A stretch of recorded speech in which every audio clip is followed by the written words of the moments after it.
خلقنا الإنسان في أحسن تقويم ثم رددناه أسفل سافلين إلا الذين آمنوا وعملوا الصالحات فلهم أجر غير ممنون فما يكذبك بعد بالدين أليس الله بأحكم الحاكمين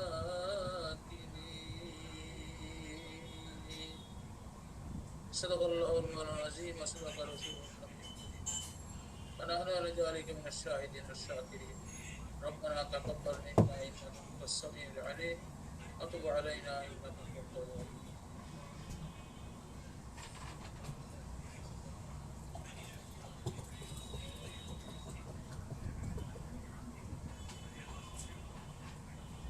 আলহামদুলিল্লাহ স্যারকে অসংখ্য ধন্যবাদ। মামুন স্যার, আমরা ঠিক আর 4 মিনিট পরে শুরু করবো ইনশাল্লাহ স্যার, 10টা 8-এ ইনশাল্লাহ স্যার, 10টা 8-এ শুরু করবো ইনশাল্লাহ। আর আমরা তো ডাক্তার নামের পরে লিখছি, কোনো অসুবিধা নেই, কোনো টেনশন নেই। নামের আগে হোমিওপ্যাথি, যেটা হানিম্যান স্যার চেয়েছিলেন সেটাই লিখতেছি। নামের আগে হোমিওপ্যাথি, ডাক্তার লিখবো পরে, নামের পরে। টেনশনের কোনো কারণ নেই, কোনো সমস্যা নাই।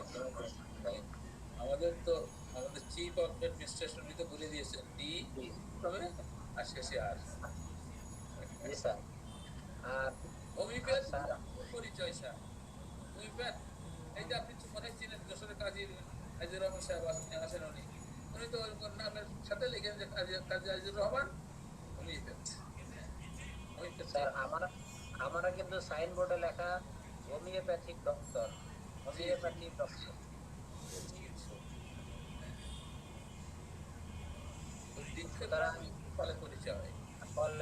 চিকিৎসা ঠিক মতো দিতে পারলে ওর নামের আগে যাইটা।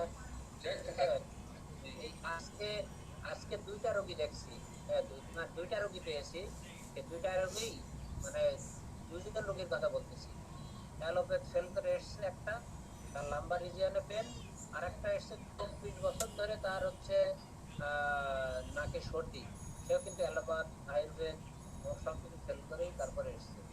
সুতরাং এখানে আমাদের পাজল হওয়ার কোনো কারণ নেই। হ্যাঁ,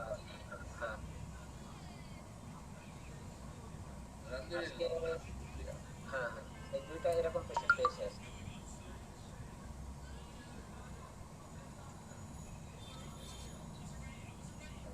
সমস্যা নেই, আল্লাহ তাআলা আমাদেরকে মজবুত থাকার তৌফিক।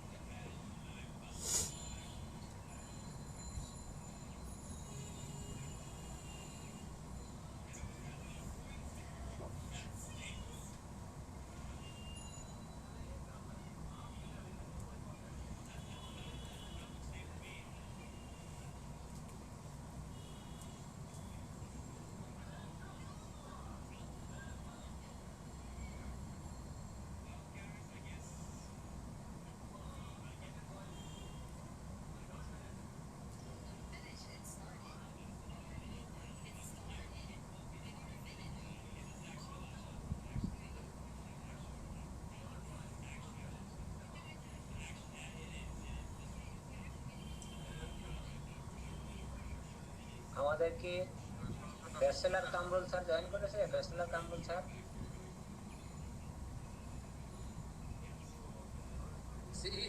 স্যার ওই কামরুল স্যার জবাব দিবে সে, either he is bachelor or married.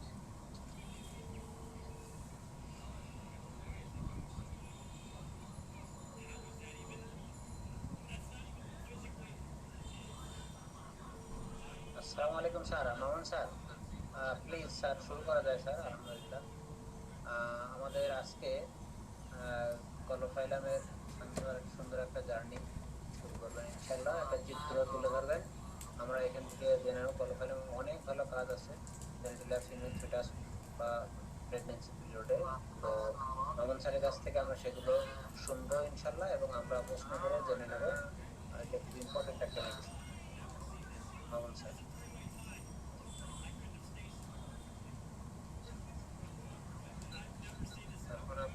আসসালামু আলাইকুম মামুন স্যার, শোনা যাচ্ছে স্যার? আচ্ছা, মামুন স্যার আসবে ইনশাল্লাহ এখনই। আসসালামু আলাইকুম স্যার। পাঁচশো দিলে স্যার? আরে আপনার জি, বিকাশ ক্লাসে নাম্বার রয়েছে, কোনটা? বিকালবেলা এটা ক্লাস আউট হয়েছে। হয়ে যাই আমি জয়েন হতে পারে না স্যার। ও, না বিকালে পাঠাবো কো আন্দাজে আনিসুল কোনটায় আতিক পাঠাবো? ভাই লিঙ্ক দিয়েছিল, নতুন লিঙ্ক। কত লাস্টে কত? স্যার কালকের ক্লাসের 789 রেকর্ডিংটা কোথায় আচ্ছা দেওয়া ঠিক হয়েছে আছে। এটা হচ্ছে গুড নাইট গ্রুপে দেওয়া হয়েছে, গুড নাইট গ্রুপে হলিস্টিকে দু জায়গাতে দেওয়া হয়েছে।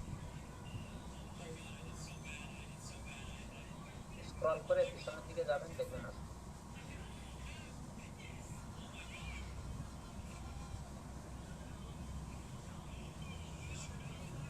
হ্যাঁ, মামুন স্যার আসলে ইনশাল্লাহ শুরু করবে ইনশাল্লাহ। মামুন স্যার, মামুন স্যারের কিন্তু আরেকটা পরিচয় আছে, আমাদের কামরুল স্যারের বন্ধু মানুষ, ক্লাসমেট। কামরুল স্যার, তাদের ভিতরে খুব ইন্টিমেট, হ্যাঁ, আন্তরিকতা খুব বেশি এই দুইজনের ভিতরে। এদের কথার বেশি ইন্টারাক্ট করলাম, তার সাথে সাথেই একবারে অ্যাডজাস্ট হয়ে যায়।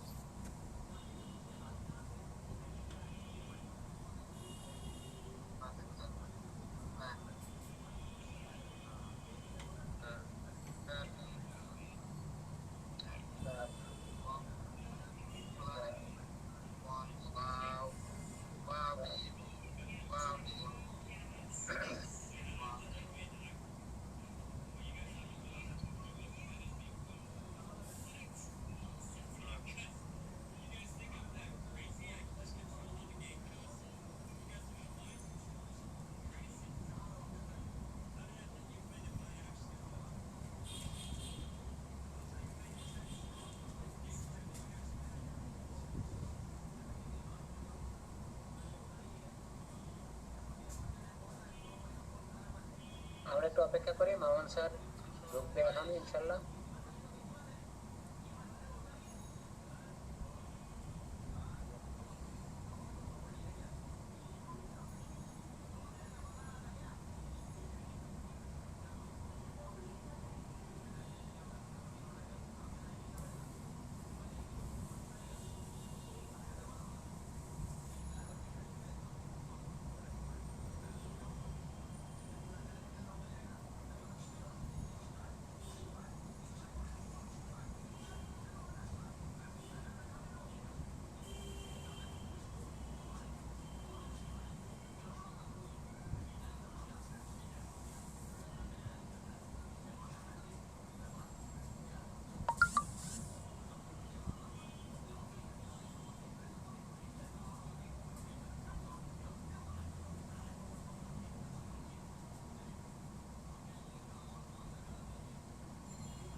আমরা মামুন স্যারকে খুঁজছি, চলে আসবে হয়তো এখনই।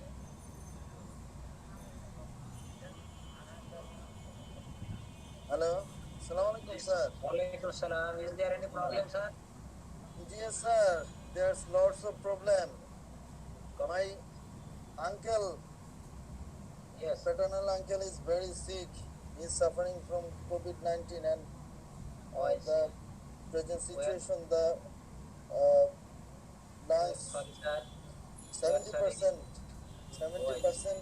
Yes, 70% severe. 70% severe, heavy severe, খুবই severe. এই মাত্র ওই জন্য আলাপ করলাম। এখন তো স্যার আইসিইউ দেখেন, সাপোর্ট আপনার যদি প্রবলেম মনে হয় স্যার, আপনি ইচ্ছা করলে ইয়ে করে আমরা অন্যভাবে চালা নিতে পারেন, অসুবিধা নেই স্যার। আচ্ছা মামুন স্যার, ঠিক আছে স্যার। জি স্যার, জি স্যার। আচ্ছা, এটা আমি ভালো। একটু ওদিকে টেক কেয়ার করেন স্যার, নাম স্যার। আচ্ছা ওকে স্যার, তাহলে আমি স্লাইড রেডি করছিলাম, কিন্তু এখন তো অবশ্যই। স্যার বুঝতেই ওকে পারতেছেন যে স্যার, আমরা আছি। জি স্যার, তাহলে দোয়া করেন স্যার, আমি তাহলে ক্লাস থেকে দিয়ে অবশ্যই ফেললাম। হ্যাঁ, অবশ্যই অবশ্যই ওকে ঠিক আছে স্যার, স্যার, ওকে স্যার, জি স্যার, আসসালামু আলাইকুম। ওকে। ওয়ালাইকুম আসসালাম। তাহলে আমি একটা স্লাইড প্রেজেন্টেশন দেই, দেবো স্যার? জি স্যার, অবশ্যই। ইনশাল্লাহ আর আপনাকে তো খুঁজে পাওয়া যায় না। নাইট ক্লাস আমাকে খুঁজে পাওয়া যায় না। আমি অবশ্যই একটা ক্লাসে আছি, এর ভিতরে আমার 2 মিনিট সময় দিতে হবে। আমি ওই এখন একটা পরীক্ষা চলছে, পরীক্ষাটা দেওয়ার ইনশাল্লাহ ক্ষমা করতে হবে 2 মিনিটের জন্য, পরে আমি যখন চাইবো। তো এখন আমার প্রেজেন্টেশনে যাই ইনশাল্লাহ। তাড়াহুড়া করে না, 5 মিনিট পরীক্ষা দিবে, অসুবিধা নেই। ভালো রেজাল্ট স্যার, শুই না যে আমার মিটিং এর জন্য আপনি খারাপ হচ্ছে, পরে ভাবি বলবো যে দেখো তোমার এই ক্লাসের জন্য, ক্লাসের জন্য তখন না, ভাবি তো কমপ্লেন করেছে, বলছে জহির স্যারের সাথে আমি কথা বলবো। মায়ের কি বাবাতে নেই। কথা বলবো না, পড়া। জি স্যার, স্যার অল্প মানুষের বয়স, সময় অল্প তো স্যার, এর ভিতরে চেষ্টা করতে হবে সর্বোচ্চটা। আমরা সাধারণত যারা বেশি পরিশ্রম মানে পৃথিবীর জন্য দিয়ে গিয়েছেন, আমরা দেখি তারা কেউ রাত্রে 3 ঘন্টা বা 4 ঘন্টা ঘুমাতেন সর্বোচ্চ, সর্বোচ্চ দাম। এবং অনেক সাহাবী রাদিয়াল্লাহু জীবন লক্ষ্য করলে দেখা যায় কেউ 1 ঘন্টা, 1.5 ঘন্টা, 2 ঘন্টা ঘুমাতেন। অবশ্যই ঘুমটা অবশ্য আল্লাহ তাআলার নিয়ামতের উপর নির্ভর করে। আল্লাহ যদি ইচ্ছা করেন তাহলে কোনো মানুষের 1, 1.5, 2 ঘন্টা ঘুমেই তার মূলত কি হয়ে যায় স্যার, তার স্যাটিসফ্যাকশন চলে আসে। এটা একটা বিরাট ফ্যাক্টর। তো আমরা ইনশাআল্লাহ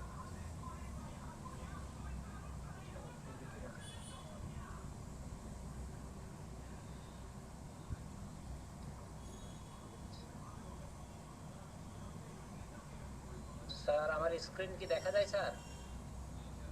স্যার ডক্টর আসসালামু আলাইকুম ডক্টর শামসুল হানিমা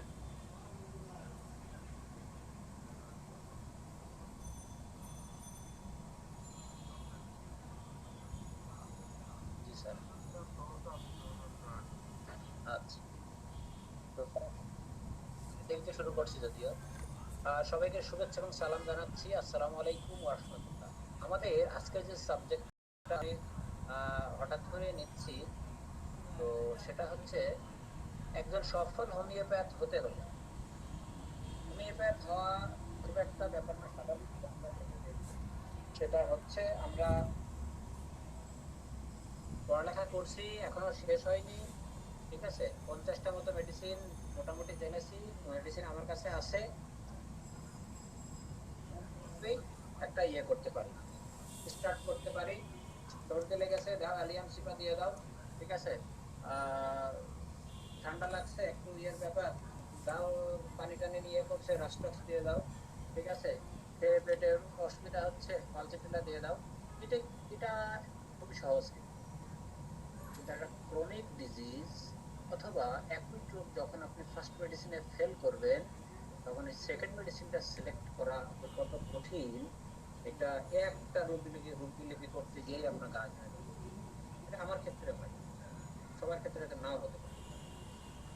তো সেই ক্ষেত্রে একজন সফল হোমিওপ্যাথ হতে হলে কিছু গুণাবলী দরকার। ফার্স্টলি আমাদের যেটা হতে হবে, আমাদের প্রশিক্ষণ। আমরা তো সার্টিফিকেট পাবোই পাশে, ডাক্তার লিখতে পারি আর না পারি সেটা পরের কথা। প্রশিক্ষণ, এই যে প্রশিক্ষণটা, এই প্রশিক্ষণটা মূলত হতে হবে আমাদের ইয়ে বেস। এই যে প্রশিক্ষণটা, সেই প্রশিক্ষণটা আমরা বিভিন্নভাবে নিতে পারি। যেমন আমরা কোনো ওস্তাদ অথবা বিশেষ একজন ডক্টরের চেম্বারে থেকে প্রশিক্ষণ নিতে পারি। আবার আমরা যে ক্লাসগুলো করতেছি অনলাইনে, এটাও কিন্তু এক ধরনের প্রশিক্ষণ, এটাও এক ধরনের প্রশিক্ষণ। এবং গত 1-1.5 বছরে হোমিওপ্যাথিতে বাংলাদেশের কনটেক্সটে যা উন্নতি হয়েছে কোভিডকে বেস করে, আমার মনে হয় গত 10 থেকে 15 বছরও এত প্রচার প্রসার বা উন্নতি হয়নি। এটা এই মূল্যায়নটা আপনাদের উপরে ছেড়ে দিলাম। এই ব্যাপারে যদি কেউ কিছু বলেন, এক লাইন বলতে পারেন প্লিজ। আমি যদি ঠিক বলে থাকি বা ভুল বলে থাকলে আমার ধরাই দেবে। স্যার শোনা যাচ্ছে আমার কথা? জি স্যার, এটা 100% সত্যি কথা স্যার। স্যার আমি আমাদের চেম্বারে কয়েকজন এমবিবিএস ডাক্তার আছে যারা করোনা আক্রান্ত ছিল এবং তারা হোমিও ওষুধ খাইছে। Thank you sir. এছাড়া আরো শত শত আমরা প্রমাণ দিতে পারবো, এই ধরনের ব্যাপার রয়ে গেছে। এইবার আসি নৈতিক দর্শন। এই নৈতিক দর্শনটা যাদের এইচএসসিতে ইয়ে ছিল অথবা গ্রাজুয়েশন করেছেন দর্শন শাস্ত্রে বা মাস্টার্স করেছেন, তারা বুঝবেন দর্শন কি। দর্শন দৃশ্য যোগ অনট, মানে দেখা, পর্যবেক্ষণমূলক কোনো কিছু দেখাই হচ্ছে দর্শন। পর্যবেক্ষণমূলক কোনো কিছু দেখাই হচ্ছে দর্শন। শুধু দেখলেই হবে না, সেই দেখাটার পরে আপনার মধ্যে দেখলেই হবে না, দেখাটার পরে আপনার মধ্যে একটা উপলব্ধি বা অনুভূতি তৈরি হবে। এই উপলব্ধি বা অনুভূতি আপনার বিবেক একটি নাড়া দিয়ে যদি পরিচালিত করতে পারে, তাহলে মনে করতে হবে আপনি একটা দর্শন, আপনার ভিতরে দর্শন একটা জগৎ তৈরি হয়েছে। একজন হোমিওপ্যাথের ঠিক এরকম একটা দর্শনের একটা জগৎ থাকতে হবে, তার একটা আপন জগৎ থাকতে হবে, এবং সেই জগৎটা নৈতিকতার উপর দাঁড়িয়ে থাকতে হবে। যেমন আমরা হোমিও প্র্যাকটিসের ক্ষেত্রে হানিম্যানের যে 291টি অ্যাফোরিজম আছে, অর্থাৎ যে হোমিওর যে নিয়ম বা রীতি, এটার উপরে ভিত্তি করে স্ট্যান্ড করে থাকাটাই মূলত হোমিও দর্শনের অন্যতম উদ্দেশ্য। এটা এক প্রকার নৈতিক দর্শন। রোগীর ক্ষতি না করা, রোগীর যথাসম্ভব সহজে আরোগ্য করা, ইত্যাদি ইত্যাদি। এই বিষয় নিয়ে আসলে অনেক বলা যায়, সংক্ষেপে শেষ করি, সময় কম আমাদের। এরপরে আসি, হোমিওপ্যাথ মূলত 3 প্রকারের। প্রথমত হচ্ছে ডায়াগনস্টিক হোমিওপ্যাথ, দ্বিতীয় হচ্ছে হোমিওপ্যাথিক প্রেসক্রাইবার, তৃতীয় হচ্ছে হোমিওপ্যাথিক ফিজিশিয়ান। স্যার এই তিনটাকেও কাইন্ডলি একটা একটা ডায়াগনস্টিক হোমিওপ্যাথ বলতে আমরা কি বুঝবো, একজনকে কাইন্ডলি একটু বলবেন স্যার?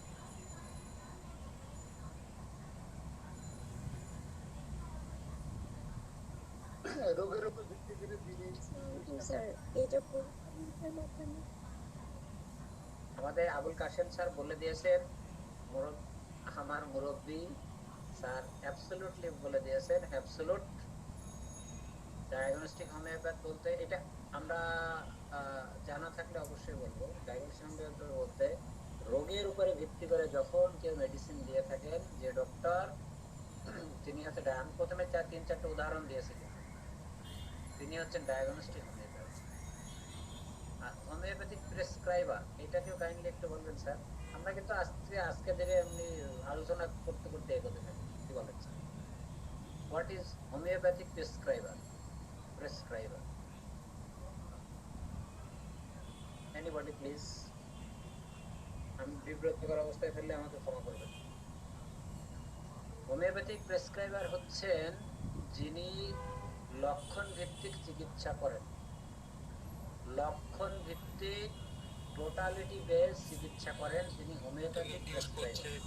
প্রচন্ড সেনসিটিভিটি দ্বারা হোমিওপ্যাথি ইউজ করা হয়। ভালো ভালো ভালো স্যার। ওই স্যার হ্যাঁ, জি স্যার, ওই স্যার বলেন। সমস্যা হয় বিশেষ করে মেয়েদের, ছেলেদের ক্ষেত্রে যদি জি স্যার। তাহলে হোমিওপ্যাথিক ফিজিশিয়ান কে? সোনার কুমারকে প্রেসক্রাইব করতে মহিলাদের ক্ষেত্রেও প্রচুর সিমটম আমরা ম্যাটেরিয়াল তাহলে কামাল স্যার হোমিওপ্যাথিক ফিজিশিয়ান বলতে কি বুঝবো স্যার? হানিমুন সিস্টাইটিসের কথা আমরা বলেছিলাম। We homeopathic physician. পাওয়া গেছে প্রলাপস অফ ব্লাডার, পাওয়া গেছে ওভারির বিভিন্ন লক্ষণ পাওয়া ইন্ডিয়ান গেছে, দেশ হলে যে আমাদের মতো ইত্যাদি ইনফ্লামেশন পুরো অফ ওভারি বা ফোরাইটিস ইয়েস স্যার, আমরা বা ব্লাডারের পুরো কেস চেকিং করে আলু সব ভেবে তারপরে যে প্রেসক্রিপশন সেটা হলো হোমিওপ্যাথিক প্রেসক্রাইবার। এটা ভালো করে বুঝতে হবে স্যার সবাই।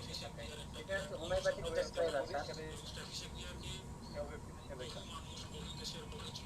না স্যার, তিনি হচ্ছেন হোমিওপ্যাথিক প্রেসক্রাইবার, এটা ভালো করে বুঝতে হবে।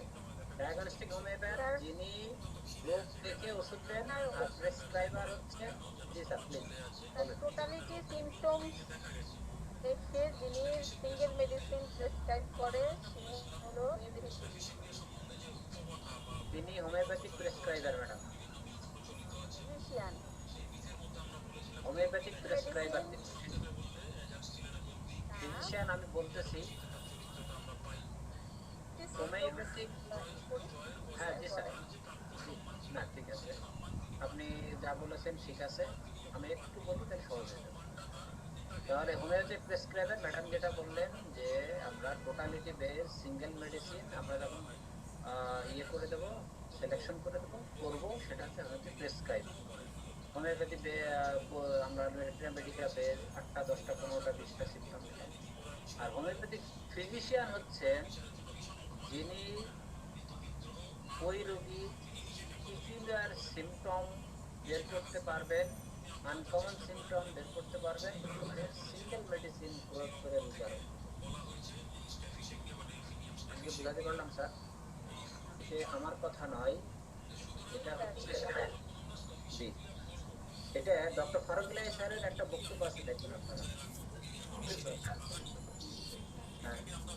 হ্যাঁ, ফারুক ইলাহি স্যার বলছেন যে ওই যে আমার যারা অ্যাসিস্ট্যান্ট তারা হচ্ছে রোগী লিপি করে দেয়, ওনার কিন্তু ডিএইচএমএস অ্যাসিস্ট্যান্ট আছে 2জন। তো মাঝে মধ্যে রোগী লিপি আমার কেন জানি মনে হয় যেন অসম্পূর্ণ হয়ে যাচ্ছে বা নিজের কাছে একটা দায় মনে হয়, কারণ রোগীটা এসছে আমার কাছে। তো অনেক সময় তাদেরকে বাদ দিয়ে মানে নিজে আবার নতুন করে কেস টেকিং করেন, এবং কেস টেকিং করতে গিয়ে উনি বলেন যে কখনো কখনো ইরিটেবিলিটি সিমটম নিয়ে নিলাম।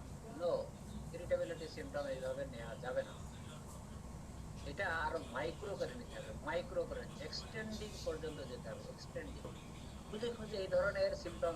এই জন্য দেখবেন ফারুক ইলাহি স্যার বা বিশেষ বিশেষ হোমিওপ্যাথ যারা, ইভেন গতকাল আমাদের সিরাজুল ইসলাম স্যার দারুণ একটা বক্তব্য উপস্থাপন করেছেন। আমার জানা মতে এই গ্রুপের যত ক্লাস হয়েছে এ পর্যন্ত সবচেয়ে রিচ একটা ক্লাস ছিল। এটা আমার সাথে একমত নাও হতে পারে, তবে আমি যতটুকু দেখেছি এই যে ভালো হোমিওপ্যাথি ফিজিশিয়ান, তিনি মূলত ছোট ছোট মেডিসিনের উপরে বা আঙ্গিক মেডিসিনের বেশ পারদর্শিতা থাকেন, গুরুত্ব দিয়ে ফেলেন। ঠিক আছে, যেটা আমরা চিন্তাই করতে পারি না এই মেডিসিনটা আসতে পারে। কালকে কিন্তু হাইড্রোফোবিনাম বা লাইসিয়ামের কিন্তু একটা স্যার কিন্তু একটা কেস বলেছেন, সিরাজ স্যার, মনে আছে কি আপনাদের স্যার? তাহলে মানে শোনেননি আপনারা গতকাল ক্লাসে আপনার। হ্যাঁ, তাহলে ওই রোগীর অনেক কাহিনী থাকা সত্ত্বেও স্যার ওইটাকে বেস করে লাইসিয়াম দিয়েছে, নাহলে তো তার প্রথমে কি দিতাম সালফার 1M দিয়ে বললো মধ্যে 1 সপ্তাহ পরে আসেন, কথার কথা। ঠিক আছে, টোটালিটি নিয়ে আমরা যদি দিতাম তাহলে হোমিওপ্যাথিক প্রেসক্রাইবার হতেন। আর সিরাজ স্যার যে কাজটা করেছেন গতদিন, উনি হচ্ছেন হোমিওপ্যাথিক ফিজিশিয়ান। স্যার এখন এই 3টা বিষয় ক্লিয়ার কিনা স্যার? স্যার পড়া প্রতিদিন পড়িয়ে যাবে একজন আর শুধু শুনে যাবে, এইটা পড়ালেখা না স্যার। পড়ালেখা হচ্ছে রেসপন্স করতে হবে sir, please don't mind sir. তাহলে এখন আয়েশা মুন, আপনি বলেন যে হোমিওপ্যাথিক প্রেসক্রাইবার বলতে কি বুঝি আমরা?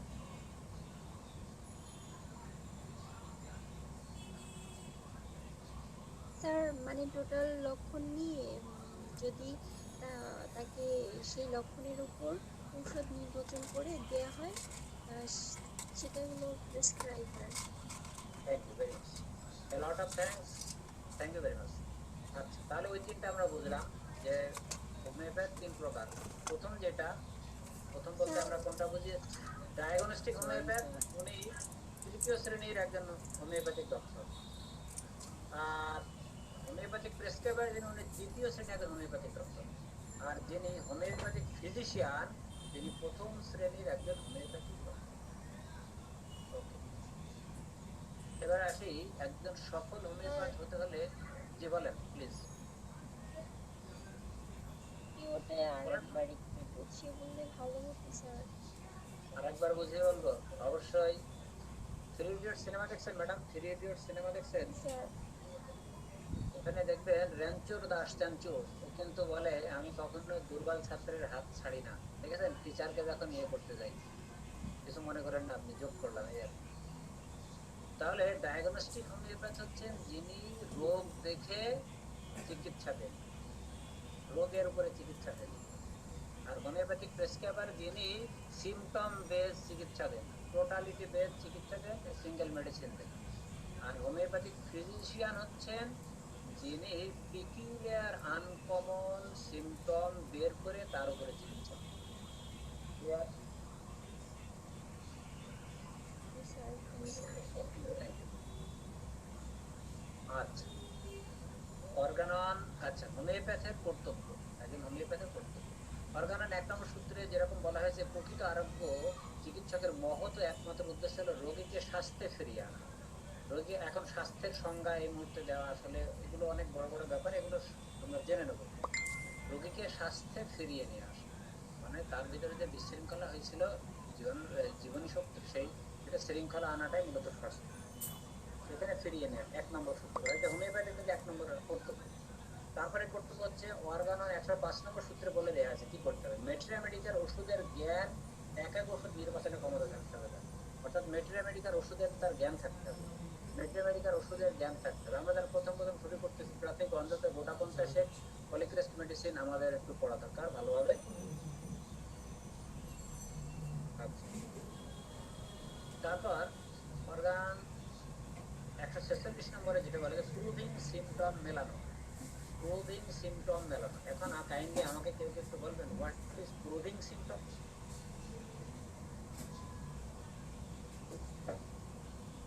স্যার মানে ওষুধ যদি মানে সুস্থ মানুষের উপর প্রয়োগ করা হয় তখন তার মানে যে সিমটমগুলো আসে সেটাই।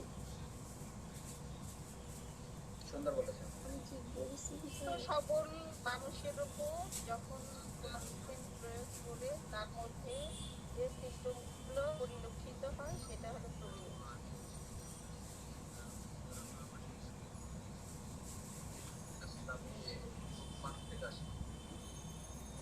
জি ঠিক আছে। তাহলে প্রুভার যেগুলো লিপিবদ্ধ করে গেছে সেই সিমটম গুলোই হচ্ছে প্রুভিং সিমটম। ঠিক আছে, তাহলে হোমিওপ্যাথের কি জ্ঞান থাকতে হবে? প্রথমত অর্গাননে যে বলা হয়েছে রোগীকে স্বাস্থ্যে ফিরিয়ে নিয়ে আসা, ঠিক আছে, এটা তার প্রথম কর্তব্য। দ্বিতীয় কর্তব্য হচ্ছে অর্গানন 105 নম্বর অনুযায়ী মেট্রিয়ামেডিকাল ওষুধের জ্ঞান থাকতে হবে এবং একক ওষুধ নির্বাচন করার তার ক্ষমতা থাকতে হবে, কোয়ালিটি থাকতে হবে। আর অর্গানন 146 প্রুভিং সিমটম যেগুলো দেখেছে এইগুলোর উপর বেশি গুরুত্ব দিয়ে মেলানো।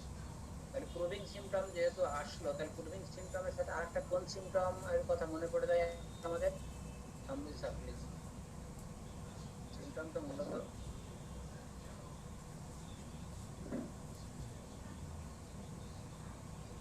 তারপর স্যার ফাঁকি দেওয়া যাবে না আজকে।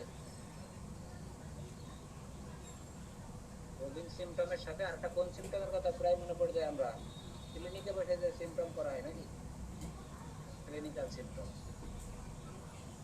একটু রেসপন্স করেন প্লিজ, এনিবডি। স্যার তাহলে ক্লিনিক্যাল সিমটম আর প্রুভিং সিমটমের পার্থক্য কি?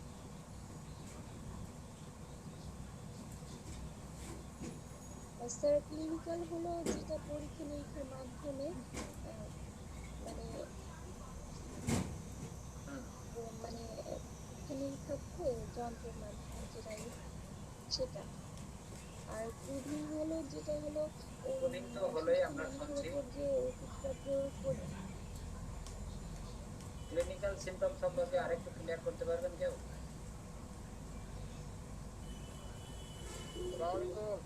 ওয়ালাইকুম আসসালাম। জি স্যার প্লিজ। আমি তো ওই কম্পিউটার মোবাইল থাকি তো এই জন্য আবার ফোনে আসতে পারি। স্যার একটু বললেন। যেটা কি আপনি আপনি ধরেন 20 বছর 10 বছর 5 বছর একটা মেডিসিন দিয়ে দেখছেন যে এই সিমটমে এই জিনিসটা কাজ করে, যেমন কার্সিনোসিন ক্লিনিক্যালের মাধ্যমে যদি এই ধরনের যে ওষুধগুলি আছে তারা উপস্থিত করার পরে দেখা গেছে যে এই রোগগুলি এই ওষুধ ভালো হয়, আর মেডিসিন এক্সপিরিয়েন্স দিয়ে এই জন্য ক্লিনিক্যাল।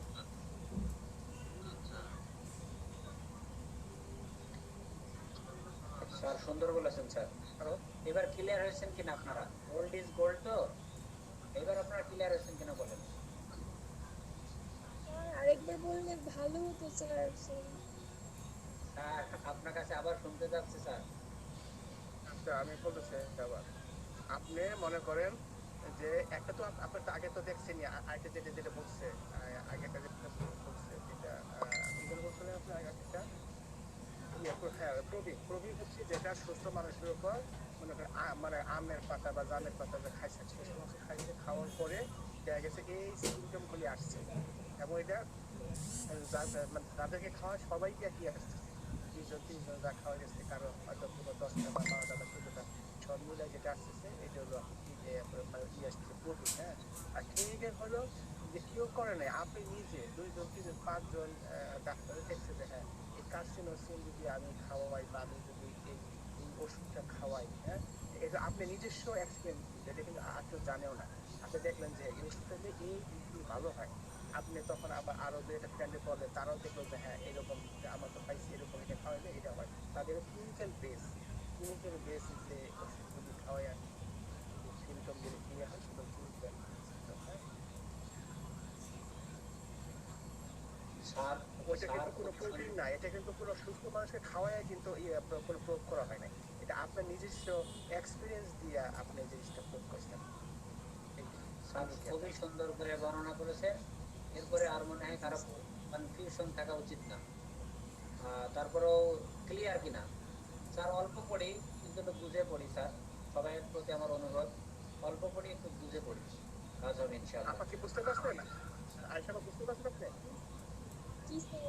নাকি জি ভালো স্যার। করে জি বুঝছেন স্যার, তো? Thank you sir.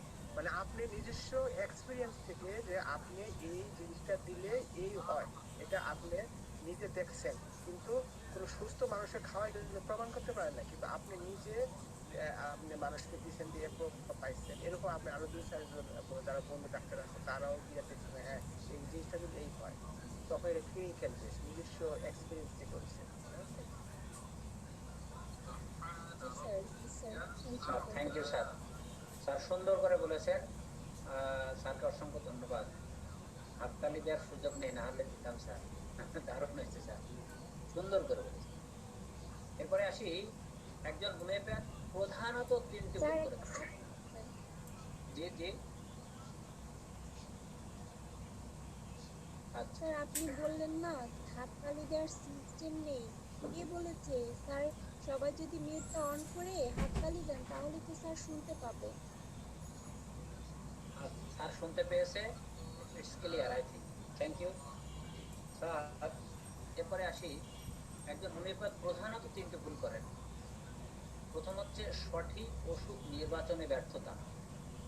সঠিক ওষুধ নির্বাচনে ব্যর্থতা, এটা মনে হয় ব্যাখ্যা করার তেমন প্রয়োজন নেই। পোটেন্সি নির্বাচনে ব্যর্থতা, পোটেন্সি নির্বাচনে ব্যর্থতা, এটা কি কেউ কাইন্ডলি একটু বলবেন কেউ?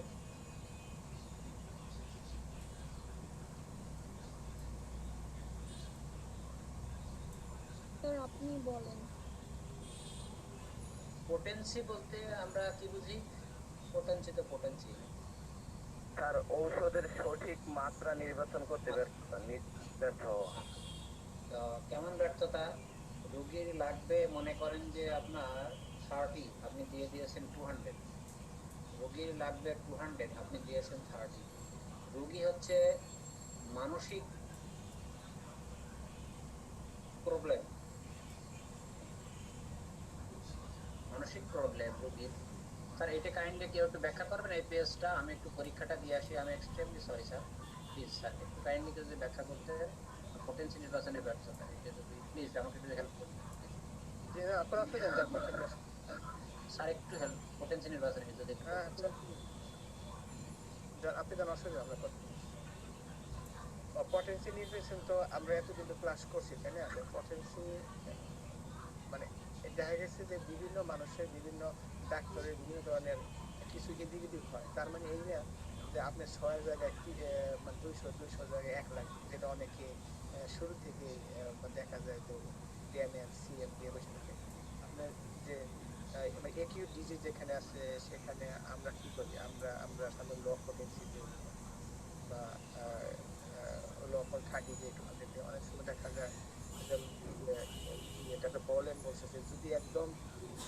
খাপের খাপ কি বলে, খাপের খাপ আম দিয়ে বাপ, তাই তো বলে না? ওইরকম যদি হয় যে না একদম সব কিছু ওকে হয়ে গেছে, আপনি সেখানে কিন্তু উনি বলছে হাইকোর্ট আপনি 10,000 দিতে পারেন, কোনো সমস্যা নেই, কিন্তু জিনিসটা বুঝতে হবে এবং যেখানে দরকার। এখন আমি ওই আজাইরা দুই চারটা সিমটম নিয়ে, হ্যাঁ, ওই যে জোয়ারদার ভাই দিচ্ছে 10M, ঠিক আছে আমিও 10M দিলাম, তা না। আপনি আপনি আপনি রুগী, আপনার এক্সপিরিয়েন্স, হ্যাঁ, আপনার রোগের যে গাইনি কতদিন ক্রনিক ডিজিজ, হ্যাঁ, তারপরে তার মেন্টাল সিমটম কেমন কাভার করতেছে, সব কিছু মিলাই কিন্তু আপনাকে সঠিক বিশ্লেষণ করতে হবে। এবং আপনি যে ওখানে যদি ব্যর্থ হন, তখন দেখা যায় যে আপনি হয়তো কিছু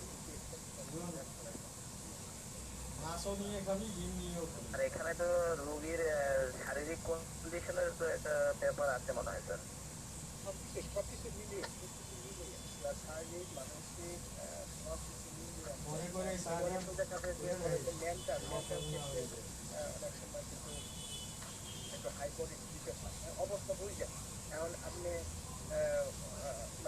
সবকিছু মিলিয়ে সবকিছু তার কোন লেভেলে আসছে, যেমন ওই যে আমাদের হেলথ অফ লেভেল আপনি হ্যাঁ হ্যাঁ হেলথ অফ লেভেল, এটা যারা ক্লাস করতেন রেগুলার, মৌসুম ভাই তো মানে একই জিনিস বলেন যে একই জিনিস বারবার বারবার করাতেছে, জানতে চাচ্ছে যারা নতুন যারা আসে তারা। আমরা ক্লাস শুরু করতে আসতে কয় মাস ধরে, ওই দেখার ওই 4-5, মানে এর মধ্যে কিন্তু উনি ইচ্ছে করে আরো 10টা বই শেষ করতে পারছে, উনি একই পেপার করতেছে কেন আমরা বুঝি। যে যদি লেভেল বা খাওয়া থাকে তখন বলে আপনার লেভেল 1 থেকে, তো সেখানে স্যার আমরা 10M থেকে উপরে বল দিতে পারি। আবার গ্রুপ বি যেখানে স্যার লেভেল 4 থেকে 4, 5, 6, এটার আপনার 200 থেকে 10M পর্যন্ত। আবার গ্রুপ সি আপনার লেভেল 7, 8, 9, এখানে আমরা 34 থেকে 200 পর্যন্ত দিতে পারবো। আর গ্রুপ ডি যেখানে স্যার 10, 11, 12, এখানে 6 থেকে শুরু করে ম্যাক্সিমাম 30 পর্যন্ত দিতে পারবো। হ্যাঁ একটু কামো ভাইটা মুখস্থ করে ফেলতে হবে মাশাআল্লাহ। তো এরকম আপনার এগুলো দেখা যাবে যে এখন একটা রোগীর অবস্থা খারাপ, হ্যাঁ, দেখা গেল ক্যান্সার রোগী আসছে, হ্যাঁ, লিভার সেটি রোগী আসছে, হার্টের সিভিয়ার অবস্থা হচ্ছে, এখানে আমি একটা হাইপোটেনসি দিলাম, হ্যাঁ, ব্যাপারটা এরকম হবে। কিরকম হবে, এখানে তো সবাই সাবালক, নাবালক তো কেউ নেই, আছে নেই নাবালক আছে কেউ এখানে, কি নাবালক আছে? আওয়াজ দেন। স্যার নেট কি আমার প্রবলেম আপনাদের প্রবলেম স্যার, বুঝলাম না। আমি বলতেছি যে এখানে যারা আছে 32 জন সবাই তো সাবালক, নাকি নাবালক তো কেউ নাই, আছে? নাই স্যার, সবচেয়ে ছোট মনে হয় আমি আছি। আসসালামু আলাইকুম স্যার। আচ্ছা যাক 18 বছর নিচে তো কেউ নাই। ব্যাপারটা এরকমই যে পটেন্সি এরকম সিলেকশন করবো যেন পেশেন্টের বডিতে ঝাঁকি না খায়। আপনি ইলেকট্রিক শক যেরকম একটা বিরাট শক্তি থাকে না, এরকম যাতে না হয়, এরকম পটেন্সি করতে হবে তার রোগীর শারীরিক মানসিক এবং তার তার ডিজিজটা কোন লেভেল, তার হেলথটা কোন লেভেলে আছে, হ্যাঁ, সব কিছু মিলে মোটামুটি ভাবে একটা পটেন্সি সিলেকশন করবো যেন তার এটি অসংখ্য ধন্যবাদ স্যার। একটা সেন্টেন্সে কিন্তু পোটেনশিয়াল বিষয়টা বলে দিয়েছে, একটু লক্ষ্য করেন। জি স্যার, আমি ইন্টারাপ্ট করতেছি স্যার। স্যার বলছেন শরীরে যেন ঝাঁকি না লাগে, বিষয়টা বুঝেন কিন্তু এই ক্ষেত্রে কিন্তু ওই যে আমি যেটা করলাম যে 30 জায়গায় 200 যদি দেন, 200 জায়গায় যদি 1M দেন, তাহলে শরীরে কিন্তু ঝাঁকি লাগবে। ঠিক আছে, আবার কাজ করতেছে না, আপনার লাগবে তার মূলত তার মেন্টাল প্রবলেম, কিন্তু আপনি তার দিলেন লো পটেন্সি মনে করেন, অথবা নসোটস মেডিসিন আপনি সিলেকশন করেছেন, দিলেন আপনি লো পটেন্সি। অনেক ক্ষেত্রে দেওয়া যেতে পারে, তো রোগীর সেন্সিটিভিটি সব কিছুর উপর ডিপেন্ড করে। তো আমি যদিও ছিলাম না 2-3 মিনিট, আমি এক্সট্রিমলি সরি। স্যারকে অসংখ্য ধন্যবাদ, স্যার সুন্দরভাবে বলেছেন, শেষের সেন্টেন্স আমি যেটা শুনেছি। আচ্ছা, এই ব্যাপারে কারো কোনো কোশ্চেন থাকলে বলতে পারেন। আমরা আজকে শেষ করতে হবে, কথা নেই, আজকে একটা স্লাইড শেষ করে দেবো, লাভ হবে। একটু স্যার কথা ছিল তুমি সংশ্লিষ্ট তবে এই কথা সম্পূর্ণ না স্যার। সেটা হচ্ছে স্যার আমার একজন রোগী আর কি, আমি আলহামদুলিল্লাহ একবার অনেক সময় নিয়ে তার রোগীলিপি করলাম, রোগীলিপি করে তার মূল ওষুধ ছিল আর কি লাইকো। তো অনেক দিন পর্যন্ত গ্যাস্ট্রিক ট্যাস্ট্রিকের ওষুধ খাচ্ছেন বা বিভিন্ন প্যাথি ট্যাথি যেটা বলছে, তো এটার পরে একটু লাইকো M2 দিয়ে শুরু করলাম গত 4 দিন আগে। এখন কোনো এক সময় তার গায়ে প্রচুর অ্যালার্জি ছিল বা আর অন্যান্য ঝামেলা টামেলা আছে, সর্দি টর্দি এখন এত বেশি বেড়ে গেছে পুরো গায়ে, এখন লুচি উঠলে যেরকম হয় না এরকম ছোট ছোট ওই গামাচির মতো দানা। তো এরপরও সে আমার ওষুধের উপর এখন আস্থাশীল আছে। আমারও দেখলাম যে মানে সিলেকশন ভুল হয় না, এখন M2 দেওয়ার পরও এরকম প্রতিক্রিয়া, এবং যেদিন দিলাম তার পরের দিন থেকেই প্রতিক্রিয়া শুরু, গায়ে অ্যালার্জি বা ঘুমও একটু কম হচ্ছে, অথচ এনবি খাওয়ার পর তো মানে নাক্সিকাম খাওয়ার পর তো একটু ঘুম ভালো হওয়ার কথা। শুধু তার পেটের যে সমস্যাটা আছে এটা কিছুটা কিছুটা করে প্রতিদিন ইমপ্রুভ হচ্ছে। সে আজকেও আসলো, ওই আমার চেম্বারের পাশেই তো তার দোকান, ব্যবসায়ী। স্যার এই ব্যাপারে অবজারভেশন কি হবে, তাই তো স্যার? জি স্যার, জি স্যার। এই আমার স্লাইডে ভিতরে আছে স্যার, পরবর্তীতে আছে। ওই যে 3 নম্বর এই যে 3 নম্বরে দেখেন স্যার, ওষুধের কাজ করতে সময় না দেওয়া, এটা খুবই ইম্পর্টেন্ট ব্যাপার। আজকাল ডাক্তাররা, হ্যাঁ জি বলতে ভাই প্লিজ। তার শরীরে বলছেন যে স্যার ওই যে ঝাঁকি দেওয়া যাবে না, এখন তো এটা একটা বড় ধরনের ঝাঁকি। রুগীও বুঝে নিচ্ছেন যে এখনো ঠিক লাইনে আছে ওষুধ, আমিও ঠিক আছে বুঝলাম, কিন্তু ঝাঁকিটা একটু বেশি হয়ে গেল মনে হয় এনবি2-তে। স্যার ধন্যবাদ স্যার। আপনি কি স্যার উনি কি ওষুধ আনা, হ্যাঁ উনি কি ওষুধ কি আনা চলতেছে না ওষুধ স্টপ আছে? স্যার গতকালকে পর্যন্ত 2বার খাই যেতেছিলাম, আজকে বলছি একবার খান, আর যদি কালকে থেকে অ্যালার্জি আরো বাড়ে এখানে তো ভুল, এখানে তো ভুল করেছে, আপনি এখানে ভুল করেছে। ওষুধ স্টপ করে দিবেন, একদম স্টপ করে দিবেন, টোটালি স্টপ করবেন যতদিন না পর্যন্ত মানে অবস্থা নর্মাল না হয়। জি স্যার, এটা অবশ্য কালকে থেকে অফ রাখতে বলছি ভাইটাল। প্রয়োজনে এখনই ফোন করে বলে দেওয়া উচিত, এজন্যই রোগীর ফোন নাম্বার রাখা উচিত। আমি আজকে একটা রোগী আমাকে ফোন দিয়েছে, ডক্টর স্যার আপনার সম্পর্ক হিসাবে আমি বলতেছি যে সেই রোগী, তাকে আমি আর্সেনিক দিয়েছি, আর্সেনিক 0/2 দিয়েছি। তার বলছে স্যার কি দিলেন, আমার চুলকানি বেড়ে গেল। আমি কিন্তু মনে মনে আলহামদুলিল্লাহ বলছি। হ্যাঁ, তো বলছি যে আপনি আজকে থেকে সকল ওষুধ বন্ধ করে দেবেন, আর কালকে আপনি অবশ্যই আমার সাথে দেখা করবেন। কাল আসার সাথে সাথে তার আমি ফাইটাম দিয়ে দেবো, এবং ফাইটাম দিনে 2বার খেতে দেবো। আগে ওষুধ 1বার খেতে দিয়েছিলাম, ফাইটাম তার দিনে 2বার। সে বুঝবে আমার আরো ভালো ওষুধ দিয়েছে, বেশি খেতে হবে, কাজ হবে। সাইকোলজিক্যালি সে 50% ছিল, ইনশাআল্লাহ ইনশাআল্লাহ। এবং এরকম ইতিহাসে দেখছি এরকম স্যার। ধন্যবাদ স্যার। Okay sir. এই যে আমরা এইভাবে আলোচনা করলে আমার মনে হয় ভালো হয়, সবাই মিলে একটা বিষয়টা ভালোভাবে জানা। অনেকে বিরক্তি লাগতে পারে, তবে আমরা আশা করি নবীনদের জন্য ভালো হবে। ওষুধের কাজ করতে সময় না দেওয়া, এই যে ইরিটেবিলিটি, ডাক্তারের ইরিটেবিলিটি কমাতে হবে, ডাক্তারের পোটেনশিয়ালিটি বাড়াতে হবে, ডাক্তারের ধৈর্য শক্তি, প্যাশেন্স বাড়াতে হবে, খুবই ইম্পর্টেন্ট একটা ব্যাপার। ঠিক আছে, আসার সাথে সাথে ওষুধ চেঞ্জ করে না দেওয়া, মাত্রা চেঞ্জ করতে না দেওয়া, অথবা মাত্রা চেঞ্জ করার ব্যাপার আছে, সেটা পরবর্তী স্লাইডে আসবে। তাহলে এখানে আমাদের 3টা যে ভুল করে থাকি, খুবই ইম্পর্টেন্ট। সঠিক ওষুধ নির্বাচনে ব্যর্থতা, এটা তো ব্যাপার আছে, পোটেন্সি নির্বাচনে ব্যর্থতা। আর যে স্যার যে ঝাঁকির কথা বললেন, আমি কিন্তু জয়ী স্যার সাথে একমত। ঝাঁকিটা দিয়েছে, দেখেন কোন পর্যায়ে দেবে, এটি কিন্তু রোগীর সেন্সিটিভিটি যদি আরেকটু পর্যবেক্ষণ থাকতো, সেন্সিটিভিটি, তাহলে আমার মনে হয় তাকে আপনি 0/1 দিতেন, হয়তো 2 দিতেন, অথবা 0/2 2 ডোজ দেওয়ার পরে তার স্যাক্লাইন দিয়ে দিতেন, অফ করে দিতেন। ঠিক আছে, স্কিন ইরাপশনের কোনো ফ্যাক্টর থাকলে আমি সাধারণত 0/1 ইউজ করি। ইরাপশন ফ্যাক্টর থাকলে, সোরিয়াসিস থাকলে তো কথাই নেই, 0/1। আর যদি 0/2 হয়, ফ্রিকুয়েন্ট কখনোই হবে না। ঠিক আছে, থেমে থেমে স্যার এই ব্যাপারে। জি স্যার, ছিল স্যার, ছিল স্যার। এই জন্য স্যার 0/1 দিয়ে শুরু করা উচিত ছিল, আই থিঙ্ক। সোরাইসিস রোগী একটা অনুরোধ, আপনারা 0/1 দিয়ে শুরু করবেন। 0/2 যদি দিয়েও ফেলেন, ফ্রিকুয়েন্ট কখনোই দেবেন না, ফ্রিকুয়েন্ট দেবেন না, গ্যাপ দিয়ে দিতে হবে। এসব নিয়ে অবশ্য আলোচনা হয়েছে আমাদের, মহসিন স্যারও একদিন ক্লাস নিয়েছেন একটা, আর হচ্ছে মর্নিং ক্লাসে, আর সিরাজ স্যার আমাদের রাত্রে ক্লাস নিয়েছিলেন। আব্দুল হান্নান স্যার মনে আছে কিনা? জি স্যার, জি স্যার। তো অনারেবল ডক্টরস, কারো কোনো কোশ্চেন এইখানে আশা করি নেই, থাকলে বলবেন, বললে এখনো চলবে এই স্লাইডটাই, অসুবিধা নেই। আমি যেদিনই সময় পাবো এই দুই একটা স্লাইড একটা একটা করে আগাতে থাকবো। নেক্সট স্লাইডে আমরা যদি যাই, একজন সফল হোমিওপ্যাথ হওয়ার জন্য যে যোগ্যতাগুলো লাগবে আরো থাকতে পারে, এখানে আর্গুমেন্ট থাকতেই পারে, কম বেশি হতেই পারে। এটা আমি মূলত ফলো করছি ডাক্তার মোহাম্মদ ফজলুল করিম স্যারের। উনি প্রয়াত হয়েছেন, আমরা দোয়া করি, আমরা যা পড়ছি এতে যে সদকায়ে জারিয়া হয়ে থাকে, মহান আল্লাহ তাআলা এই সদকায়ে জারিয়ার ওসিলায় যেন আল্লাহ তাআলা তাকে জান্নাত নসিব করেন। সবাই বলে আমিন। Doctor Mohammad Fazlul Karim, homeopathy a new vision বইটার প্রথম খণ্ড থেকে আমি এগুলো সাধারণত সিলেকশন করেছি, আর কিছু দুই একটা নিজে নিজে পুট করছি।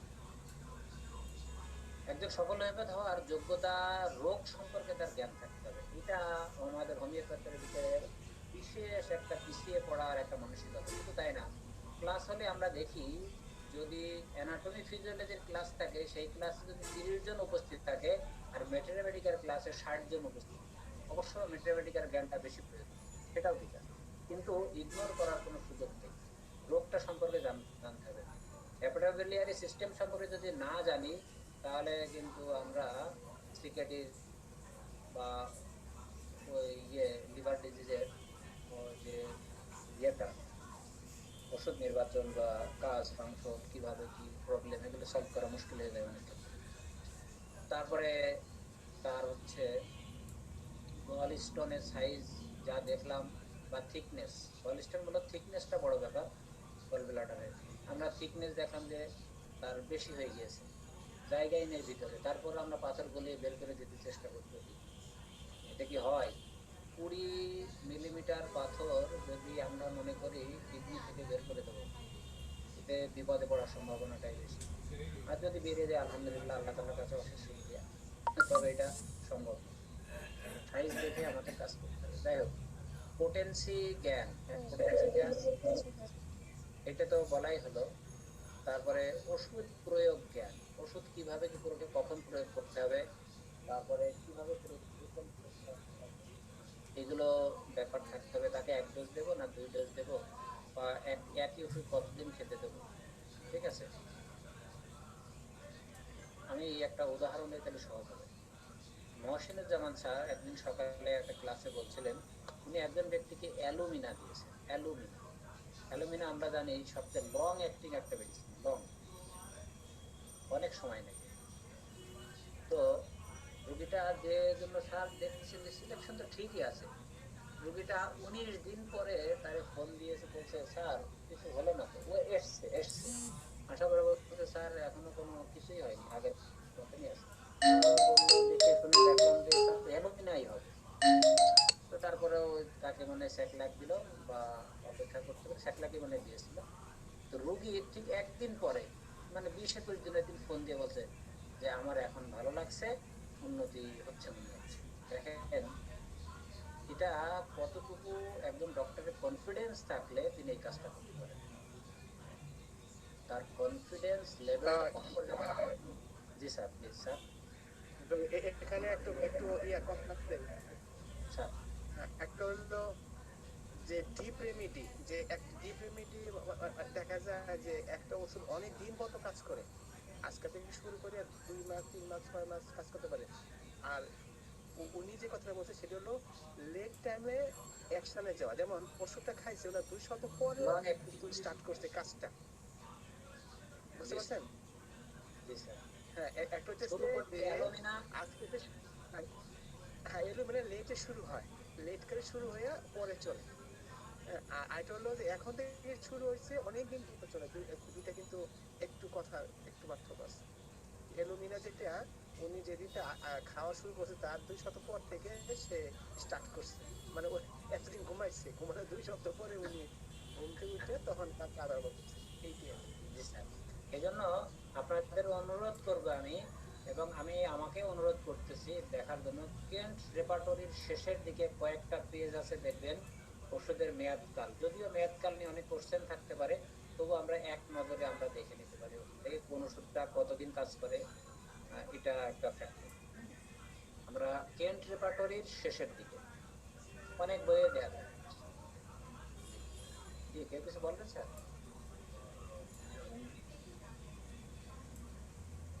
আচ্ছা, তারপরে ওষুধ নির্বাচন পদ্ধতি জানা। ওষুধ নির্বাচন পদ্ধতির এই যে দেখেন দুইটা কিন্তু আমরা বলছি যে তিনটা ভিতরে দুইটা। আপনি যখন ইয়ে হবেন একজন হোমিওপ্যাথ, যখন হোমিওপ্যাথিক প্রেসক্রাইবার হবেন তখন তিনি টোটালিটি বেস প্রেসক্রিপশন করতেছেন নির্বাচন পদ্ধতি। আবার যখন ফিজিশিয়ান হবেন তখন কিন্তু উনি পিকুলার আনকমন সিমটমে গুরুত্ব দেবেন। এটা একটা ইম্পর্টেন্ট ফ্যাক্টর। ওষুধ নির্বাচনের পদ্ধতি এক একজন এক এক ওষুধ নির্বাচন করে, কেউ রেপার্টরি করে, কেউ মেট্রিয়ামেডিকার খুব ভালো নলেজ আছে, মেট্রিয়ামেডিকা বেস করে। এই পদ্ধতিগুলো জানা দরকার। আপনি আপনার ভিডিও অফ করেন তো।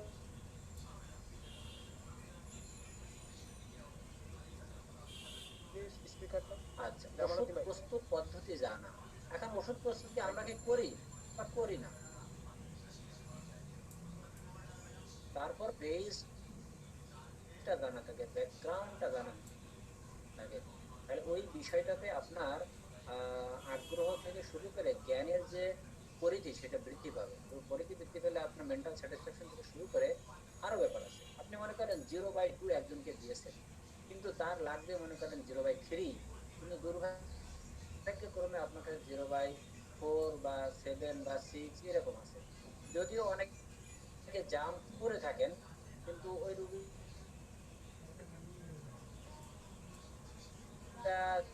দেখেন সেন্সিটিভিটি আছে, সেই ক্ষেত্রে আপনি।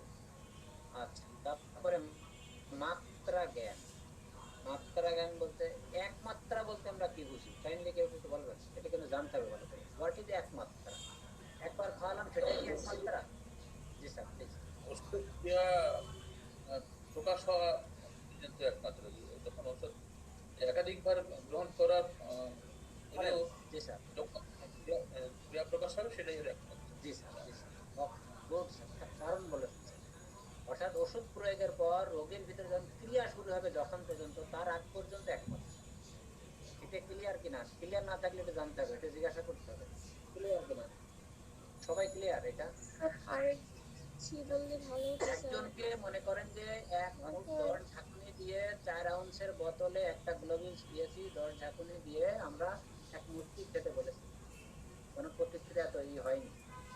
তারপরের দিন আর এক মুটকি খাইছে, বা ওই দিনই দেখা যাচ্ছে যে রাত্রে বা সন্ধ্যায় আর এক মুটকি খেয়েছে, অথবা 1 সিপি খেয়েছে, অথবা 1 চামচ খাইছে প্রথম কাপের থেকে বা দ্বিতীয় কাপের থেকে, প্রতিক্রিয়া তৈরি হয়নি। যখন থেকে প্রতিক্রিয়া তৈরি হলো তার আগ পর্যন্ত যা খেয়েছেন সেটাই হচ্ছে একমাত্র। ক্লিয়ার কিনা স্যার বিষয়টা? মানে স্যার একই ওষুধ থেকে মানে আপনি প্রতিদিন খেতে দিয়েছেন, তারপরে মানে যখন কাজ করা শুরু করছে তার আগে যা ছিল এটা হলো একমাত্রা, তাই তো স্যার? জি, সেটা আপনি একাধিকবার সোজা কথা হলো যে জি স্যার প্লিজ। সোজা কথা হলো যে আমরা যখন থেকে আরম্ভ হলো ওইটি একমাত্র। এর আগে কি দিচ্ছেন ওটা তাকানোর দরকার নাই।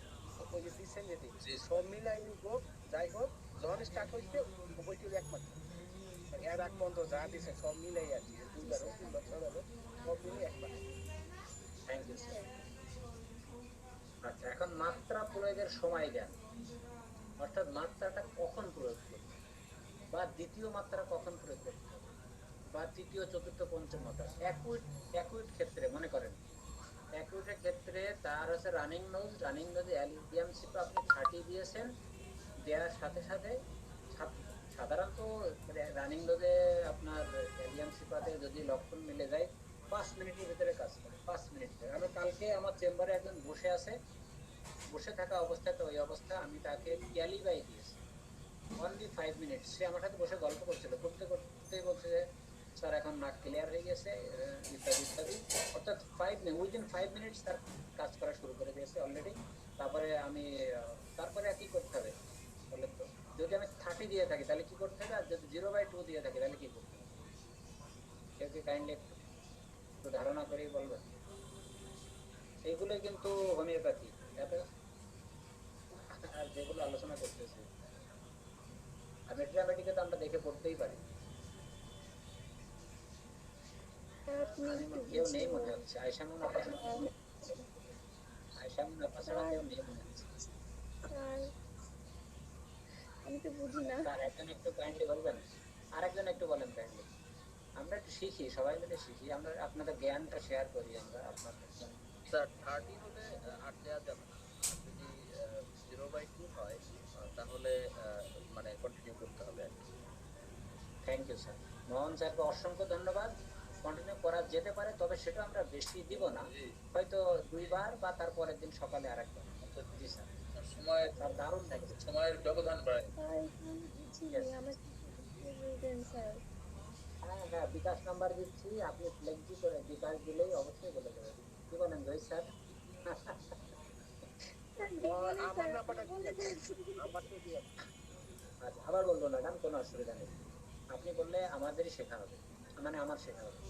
মোহন স্যার সুন্দর বলেছেন, যদি 30 দিয়ে থাকি তাহলে 30-র পোটেন্সিটা কিন্তু কোনো কোনো ক্ষেত্রে হাই পোটেন্সি বলা হচ্ছে, হ্যাঁ। তো সুতরাং 30টা যেই কাজ করা শুরু করবে, আমরা সাধারণত শততমিক কোনো ওষুধ ব্যবহার করলে, কাজ করা শুরু করলে তারপরে আর ওষুধ দেওয়ার প্রয়োজন নেই, যতক্ষণ কাজ করতে থাকবে।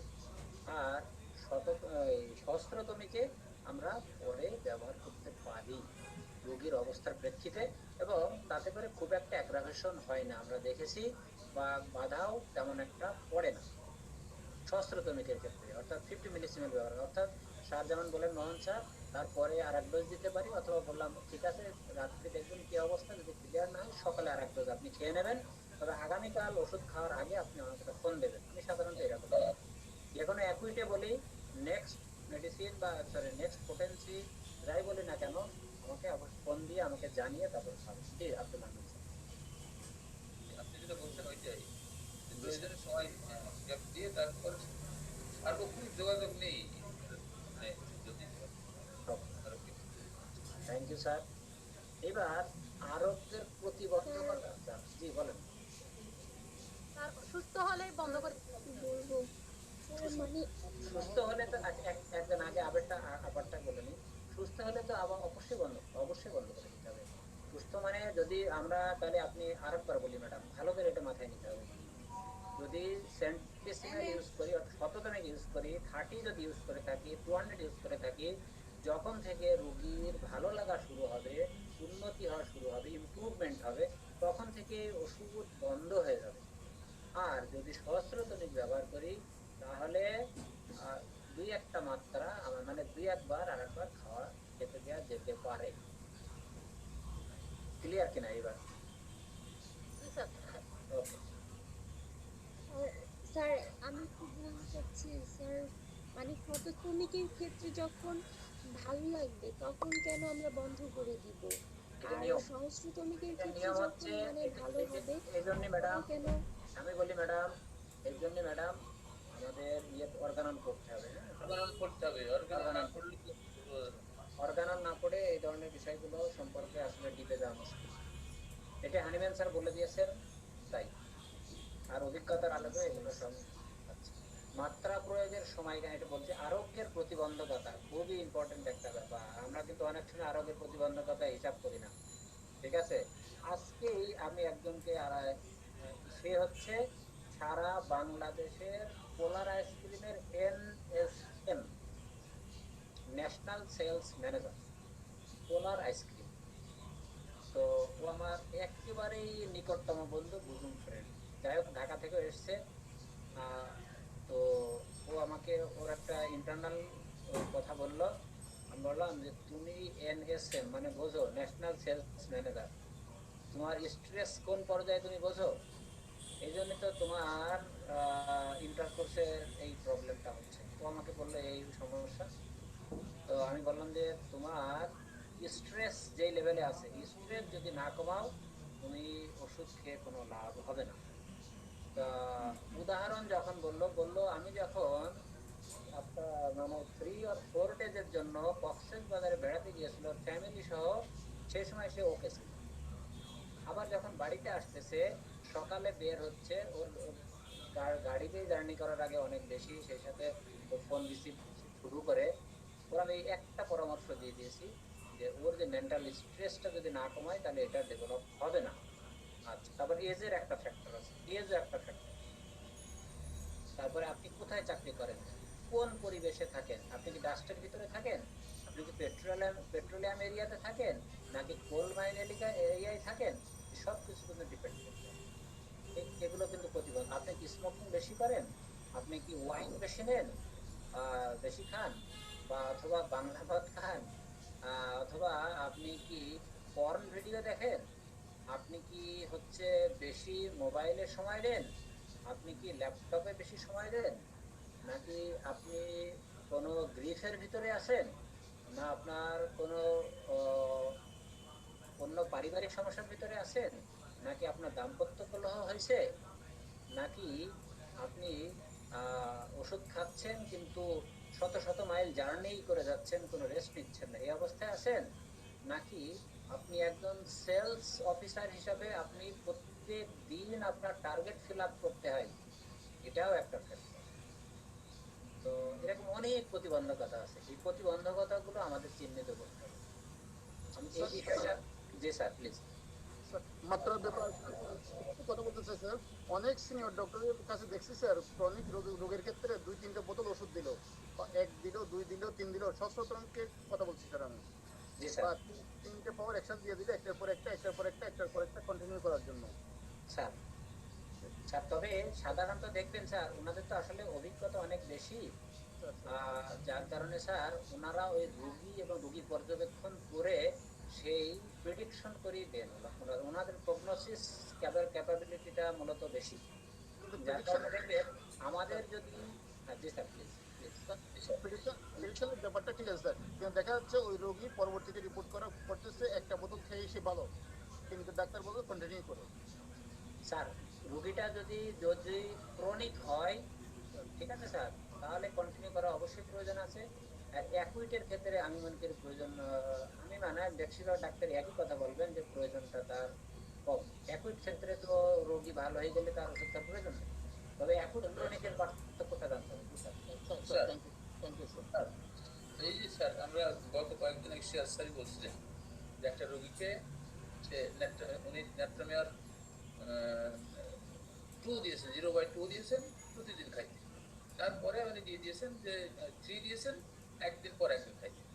এটা উনি ওনার অভিজ্ঞতা থেকে দিয়েছেন যে রোগীর ক্ষেত্রে প্রয়োগ করতে করতে করে ওনার যে যেটা ওই যে শেষেরটা আপনি যেটা বললেন যে ফিজিশিয়ান, এই কি বলেন উনি যিনি ফিজিশিয়ান, ওনার অভিজ্ঞতার ক্ষেত্রে উনি করেছেন। কিন্তু আমরা যারা নতুন আছি তারা ঔষধ প্রয়োগ করে রোগীর কাছ থেকে আমরা শিখবো যে রোগী কোন রেসপন্সটা নিয়ে আসে। হ্যাঁ, সুতরাং আমরা হাতের তীর একবারে অতটা ছাড়বো না, অবশ্যই দিয়ে সেটা শিখবো। আমি একটু কথা বলি এখানে, নীরব থাকতেই পারলাম না। একটু আগে যে স্যার কোশ্চেনটা করলেন, উনি কিন্তু কয়েকটা মেডিসিনকে অল্টারনেটিভের কথা বলেছেন। হ্যাঁ, আমরা কিন্তু আসলে অর্গানলের আলোকে, যেহেতু আমাদের গুরু হচ্ছেন না ম্যাডাম এক্সকিউজ মি, উনি কিন্তু অল্টারনেটিভ বলেননি, উনি নেক্সট পোটেনসির কথা বলছেন, নেক্সট পোটেনসির কয়েকটা মেডিসিনের কথা বলছেন। না না উনি তা বলেননি, উনি নেক্সট পোটেনসি বলছেন 0/2, 0/3, 0/4 এরকম। ও আচ্ছা, সরি। ক্রনিক ক্ষেত্রে অবশ্যই আপনার ব্যবহার করা যেতে পারে 2, 3, 4 পর পর ব্যবহার করে, এটা কোনো ব্যাপার।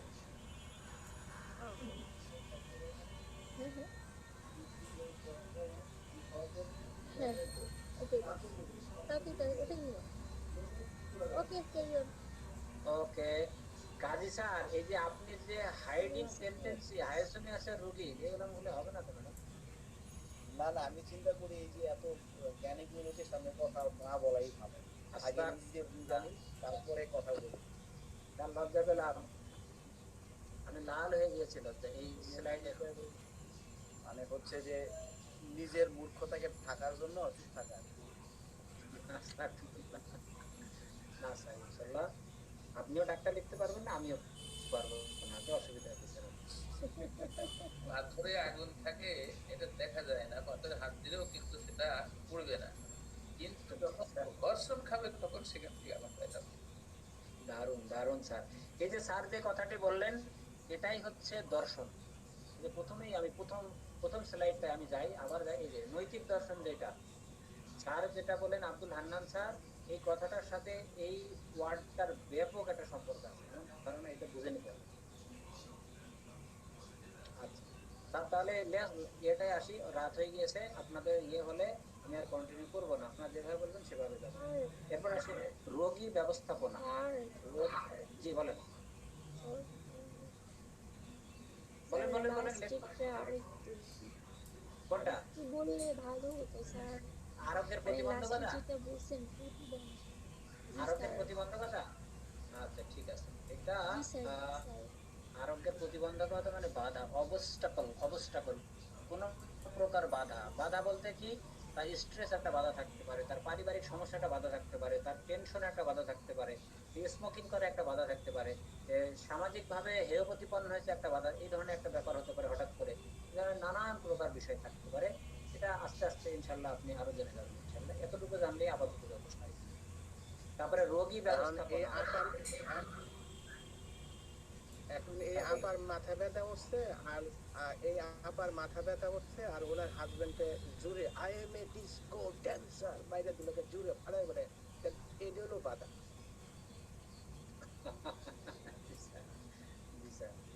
Unexpected, practical sir. Thank you. এরপর আসি স্যার রোগী ব্যবস্থাপনা। রোগী ব্যবস্থাপনা খুবই পেশেন্ট ম্যানেজমেন্ট যাকে বলা হয়, পেশেন্ট ম্যানেজমেন্ট খুবই ইম্পর্টেন্ট একটা কথা। পেশেন্ট ম্যানেজমেন্ট বলতে আমরা কি বুঝি, একজনকে একটু কাইন্ডলি বলা যায়? আমি মনে হয় প্রশ্ন করে ফেলছি, I am sorry, extremely sorry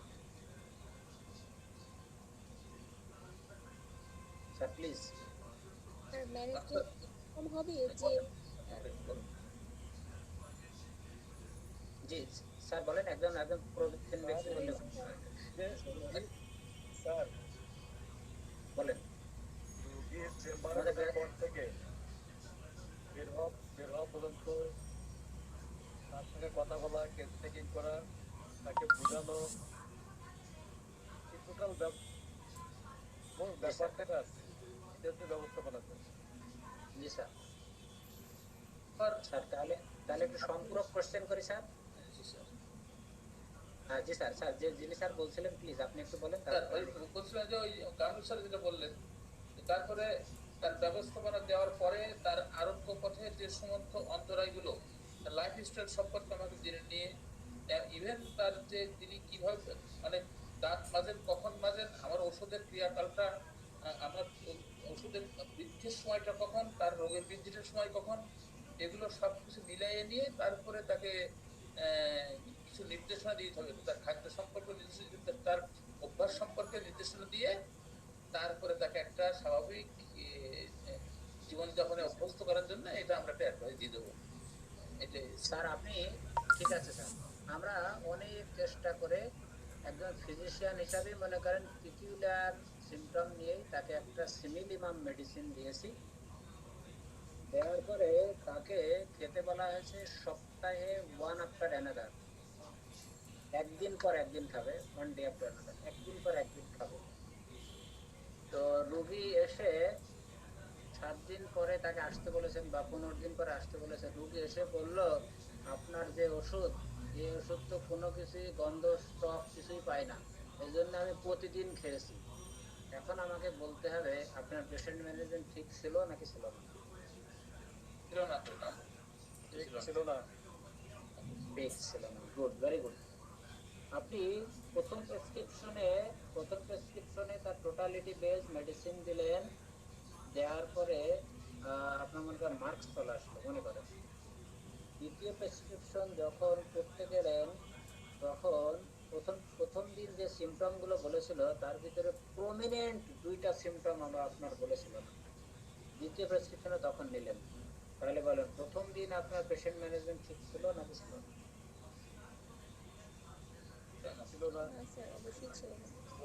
ছিল না।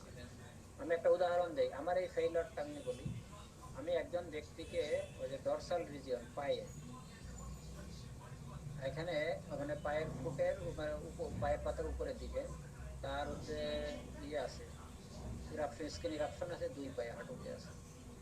নর্মালি এখানে তার টোটালিটি করেছে, টোটালিটি তো 1 নম্বরে মার্কস চলে এসছে, ইন্টারেস্টিং। তা আমি মার্কস চল দিয়েছি, দেওয়ার পরে আমি থার্ড ডে বা ফোর্থ ডে দিন সে আমাকে বলতেছে, স্যার এমন কোনো ওষুধ দেওয়া যায় না আজকে খাবো কালকে ভালো হয়ে যাবে? দেখেন এত বড় একটা সিমটম আমি কিন্তু নিতে পারিনি, ঠিক আছে? এত বড় একটা সিমটম আমি নিতে পারিনি সেদিন, গত 2-3 দিন। অর্থাৎ আমার পেশেন্ট ম্যানেজমেন্ট ঠিক ছিল না, অর্থাৎ তাকে আমি সিমটম নিতে পারিনি তার কাছে। পরে একটা সিমটমে তার মেডিসিন চেঞ্জ হয়ে গেল, আর্সেনিক চলে আসে। Carry desire to carry fast. এই যে স্যার মনের মধ্যে একটা কামড় দেয় স্যার, ওষুধ দেওয়ার পরে যখন পর্যন্ত আমি স্যাংগুইন না হতে পারি যেটা ঠিক দিলাম কিনা, তারপরে মানে অনেক সময় রোগীকে ফোন করে আর জিজ্ঞাসা করতে হবে, তাছাড়া তো আর ভুল হলো কিনা এটা কামড় দেয় অনেক সময়। জি স্যার, জি স্যার। তাহলে এটা এই ধরনের আরো অনেক ব্যাপার আছে, শুধু রোগী ব্যবস্থানের উপরে 2-3টা ক্লাস করা যায় 2-3 ঘন্টা। এই হচ্ছে আরো অনেক ব্যাপার স্যাপার আসবে। এখন আপাতত এই পর্যন্তই রাখি, রোগীর ব্যবস্থাপনা এই পর্যন্ত। আপনারা যদি বলেন তাহলে নেক্সট স্লাইড যে শেষ করব, আর যদি বলেন যে এই পর্যন্ত থাক তাহলে আজকে এখানে শেষ। হোয়াট ইজ ইয়ার বলেন স্যার এই পর্যন্ত রাখলেই আমার মনে হয় ভালো হয় স্যার, এই পর্যন্ত থাক। আর স্যার ওই যে ব্যবস্থাপনার উপরে যদি একদিন একটা ক্লাস নিতেন স্যার, খুব উপকৃত হতাম। আশা করি 01918293858, এটা বিকাশ নাম্বার 01711733388। এটা হচ্ছে নগদ নাম্বার। স্যার জি স্যার, কোনো সমস্যা নেই ভাইয়া আপনাকে নগদ নাই বলে, আপনি কি নগদের কথা জানেন না? নগদের কথা জানেন না আপনি? আচ্ছা স্যার, তাহলে আজকে এই স্লাইড পর্যন্ত আমরা রাখি, তবে একটু রিভিউ করে দিই স্যার। একটু রিভিউ করে আমাকে 3 মিনিট সময় দেন প্লিজ স্যার। আমাদের হোমিওপ্যাথির মূলত 2টা বিষয়ে বেশি লক্ষ্য রাখতে হবে। আমাদের প্রশিক্ষণ, আমরা যেগুলো করে যাচ্ছি, ক্লাসগুলো করছি সেইগুলো, আর নৈতিক দর্শন, নৈতিকতা সম্পন্ন আমাদের একটা দর্শন শক্তি তৈরি করতে হবে, যেটাকে আমরা অপরভাবে সিক্স সেন্স বলে থাকি। আরো অনেক ব্যাপার আছে, এগুলো আমাদের তৈরি করা দরকার। সেই সাথে আমরা 3 প্রকার হোমিওপ্যাথির কথা বলছি: ডায়াগনস্টিক, হোমিওপ্যাথিক প্রেসক্রাইবার, হোমিওপ্যাথিক ফিজিশিয়ান, যেখানে হোমিওপ্যাথিক ফিজিশিয়ান সবার উপরে আছে, টপ লেভেলে আছে।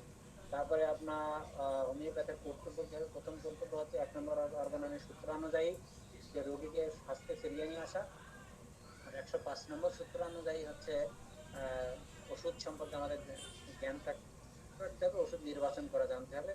আর 146 নম্বর সূত্র অনুযায়ী প্রুভিং সিমটমের সাথে আমরা ম্যাচ করার বেশি চেষ্টা করি, ক্লিনিক্যালের থেকে প্রুভিংকে বেশি গুরুত্ব দিয়ে থাকবো ইনশাআল্লাহ। তারপরে আমরা এসেছি যে আমাদের ব্যর্থতা, প্রধান ভুল করি আমরা, যেরকম সঠিক ওষুধ নির্বাচনে ভুল করি, পোটেন্সি নির্বাচনে ভুল করি, ওষুধের কাজ করতে সময় দিই না, আমরা ইরিটেবল হয়ে যাই, আমাদের অ্যাংজাইটি কাজ করে ডাক্তারের ভিতরে রোগীর মতো। এইটা সচেতন থাকতে হবে। আর শেষ স্লাইডে আমরা যেটা আলোচনা করেছি, আমরা মাত্র 4টি স্লাইড দিয়েছি, 16টা স্লাইড আছে। যাই হোক, রোগী সম্পর্কে জ্ঞান থাকা দরকার, রোগী, পোটেন্সি, ওষুধ প্রয়োগ, ওষুধ নির্বাচন, আর মাত্রা জ্ঞান, মাত্রা প্রয়োগের সময়, আরোগ্যের প্রতিবন্ধকতাগুলো জানা দরকার, এবং পেশেন্ট ম্যানেজমেন্ট সম্পর্কে আমাদের ডিটেল জানা দরকার, কিভাবে পেশেন্ট ম্যানেজমেন্ট করবো। এরপরে আরো স্লাইড গুলো আছে, আমি একবার যদি একটু দেখে যাই, যারা সকালে ক্লাস একবার করেছিলেন তারা দেখছেন হয়তো। এরপরে হয়তো রোগী পর্যবেক্ষণ করতে জানতে হবে, তারপরে ব্যতিক্রমী কিছু গুণাবলী থাকতে হবে একজন তারপরে ব্যবস্থাপত্র কোন নীতিতে তৈরি করতে হবে, তারপরে হচ্ছে একজন সাকসেসফুল হোমিওপ্যাথের কোন বিষয়ে কোন কোন বইগুলো সংগ্রহে থাকতে হবে, কোন বইগুলো। নেক্সট হচ্ছে তার মানসিক যে বিষয়গুলো, মানসিকটাকে বেশি গুরুত্ব দেওয়া হয়ে থাকে, আনিমেন স্যার দিয়েছেন। এই জন্য মানসিক বিষয়টা পর্যবেক্ষণ করার জন্য বেশ কিছু বিষয় আছে, সেগুলো লক্ষ্য রাখতে হবে। তারপরে একটা আদর্শ ব্যবস্থাপত্র কিরকম হতে হবে সেরকম। এরপরে দ্বিতীয় ব্যবস্থাপত্রের কি নোট, তারপরে হচ্ছে একজন সফল হোমিওপ্যাথের কি কি বিষয়ে জ্ঞান থাকা দরকার, এবং ইন্টারনেট বা সফটওয়্যার কোনগুলো আমরা ব্যবহার করতে পারি সেটা। তারপরে হচ্ছে একজন স্মার্ট হোমিওপ্যাথ হওয়ার জন্য যে বিষয়গুলো দরকার, আমাদের চেম্বার, ব্যাগ, বোতল, ল্যাঙ্গুয়েজ, ভাষা, পোশাক আশাক ইত্যাদি। এগুলো ইনশাল্লাহ পরবর্তীতে আলোচনা করা হবে যদি কোনোদিন সুযোগ পাই। আজকে এই পর্যন্তই। আপনারা মনোযোগ দিয়ে শুনেছেন, বিশেষ করে আমার কথার ভিতরে সাপ্লিমেন্ট করতেছেন তাদেরকে অসংখ্য ধন্যবাদ দিয়ে আমি শেষ করতেছি আজকের ক্লাস। এখন আমরা ফর্মালি শেষ হলো, এখন কারো মেহেন্দিনী স্যার ওকে, কারো সত্যি কোনো কথা অনেক থাকলে উপকৃত আমরা বলতে হয়েছি। পারি। সবাইকে অসংখ্য আর ধন্যবাদ। নেক্সট স্যার এর উপর স্যার স্লাইড দেখাবেন? নেবেন স্যার। হ্যাঁ, স্লাইডটা গ্রুপে দেওয়া আছে, অবশ্যই এটাকে দিয়েছিলাম আমি। জি স্যার আমি পেয়েছি। ম্যাডাম কোনটা দেখাবো? ভালো। এই যে আজকে যেটা দেখাইছেন তারপরের গুলা। তারপরের গুলা? আগামী তো সব আচ্ছা দেখাই। দেখা এই যে এইটা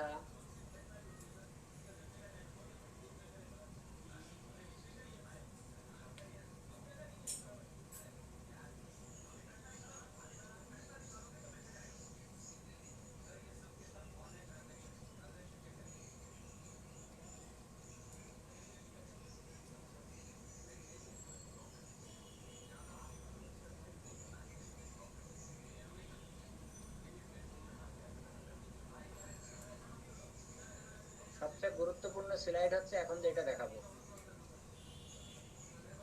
এটাও না, এর পরেরটা। সবচেয়ে গুরুত্বপূর্ণ স্লাইড হচ্ছে এইটাও না, এইটা।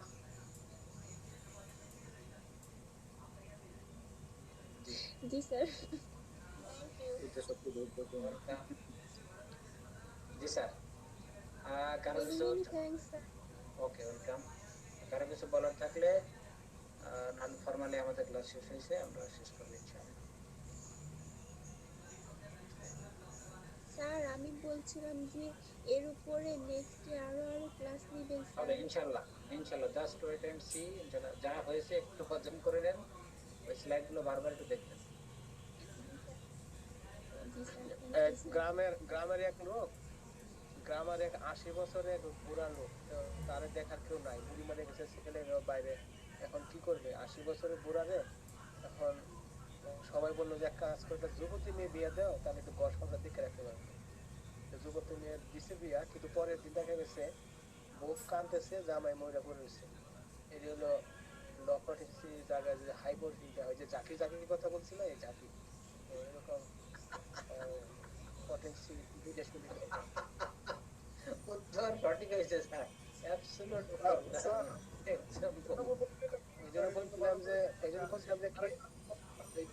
বলছিলাম যে কেউ নাবালক আছে কিনা, কারণ অনেকক্ষণ ধরে পেটের ভিতরে ডাইজেশনের অবস্থা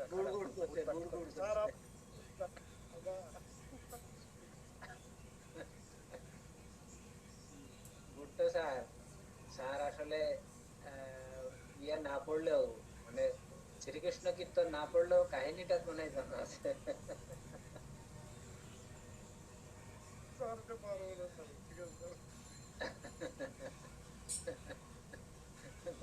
আমার যদি এখন কেউ পরামর্শ দেয় যে স্যার আপনি একটা বিয়ে করেন, আমি তো যাবো না, আমি মরতে চাই না। জানে কি খুব ফুরফুরা মনে হয়, মনের মধ্যে মনে হয় রং লাগে। প্রোগ্রামে কিন্তু বিয়া ঘটনা এটাই তো খেলা, বিয়ে ছাড়া আছে কি জীবনে? দিতে হবে, বুঝতে পারছি। এটা মনে হয় ছেলেদের মনে হয় একটু সুরসুরি লাগে। ম্যাডাম আমি যে স্লাইড গুলো দেখাচ্ছি এর ভিতরে এই জায়গায় এই কথাগুলো আসবে এক জায়গায় স্লাইডের ভিতরে। এটা হচ্ছে this is the common nature of a men, মানে ম্যান অফ এ ম্যান, মানুষের কমন নেচার আর মেয়েদের কমন নেচার, এগুলো আসবে। এগুলো কিন্তু ওষুধ সিলেকশনের ক্ষেত্রে অনেক কাজে লাগে। ছেলেদের কমন নেচার হচ্ছে যত পারে বিয়ে করবো, বুঝলেন না? বিয়ে না করলেও প্রকাশ্যে মানে সে কত ভিড়। বিয়ে না করলেও মনের ভেতরে একটা ফুসফুসানি কাজ করে সবসময়।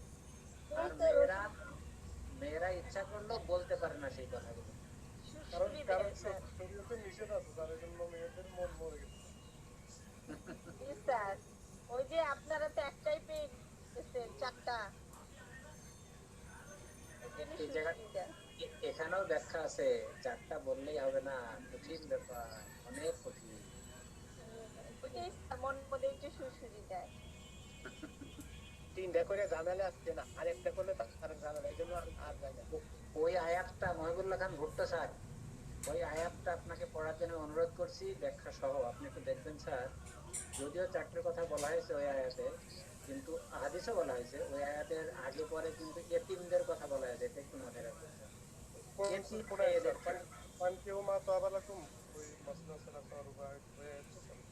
জি স্যার, জি স্যার।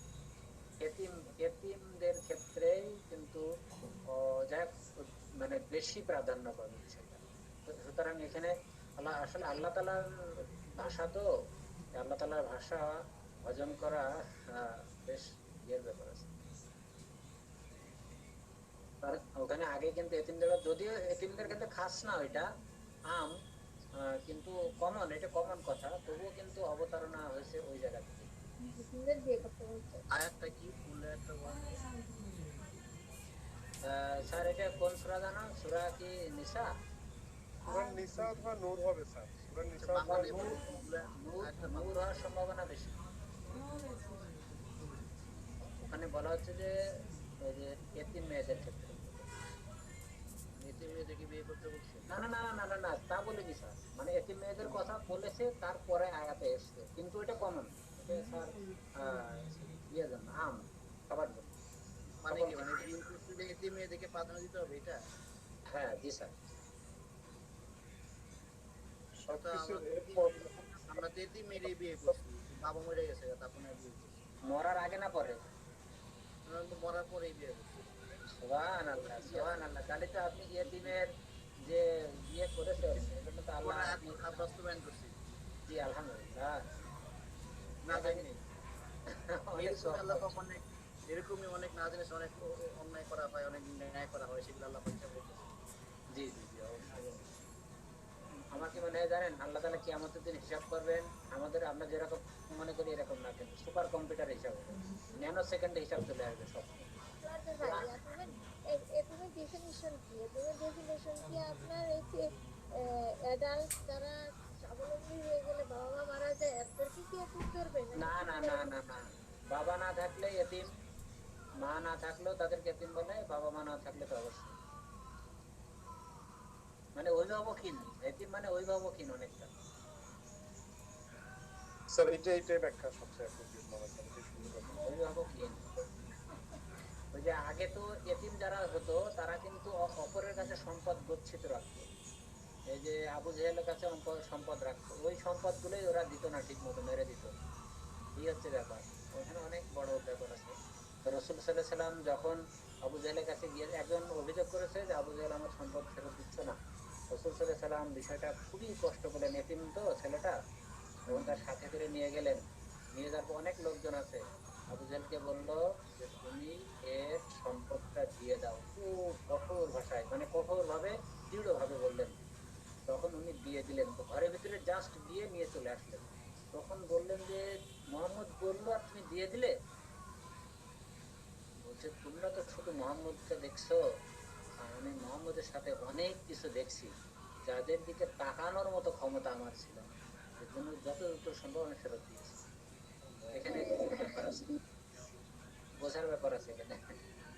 শুধু তাই না, সূরা কাহাফে যে এতিমের যে যেটা আছে না, যে দেয়ালের ব্যাপারটা, যে এতিমদের নিয়ে তো আসলে অনেক ব্যাপার। তো সুতরাং বেশি বেশি রানী আপার মতো এতিম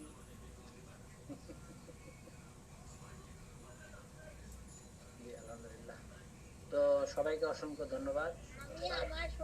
আমি স্টুডেন্ট লাইফে আমি এক এতিমকে আলহামদুলিল্লাহ ইঞ্জিনিয়ার বানিয়েছি। সুবহানাল্লাহ, আপনি তো বানাতে আল্লাহ বানাইছে, আপনি সহযোগিতা করছেন। আলহামদুলিল্লাহ, সরি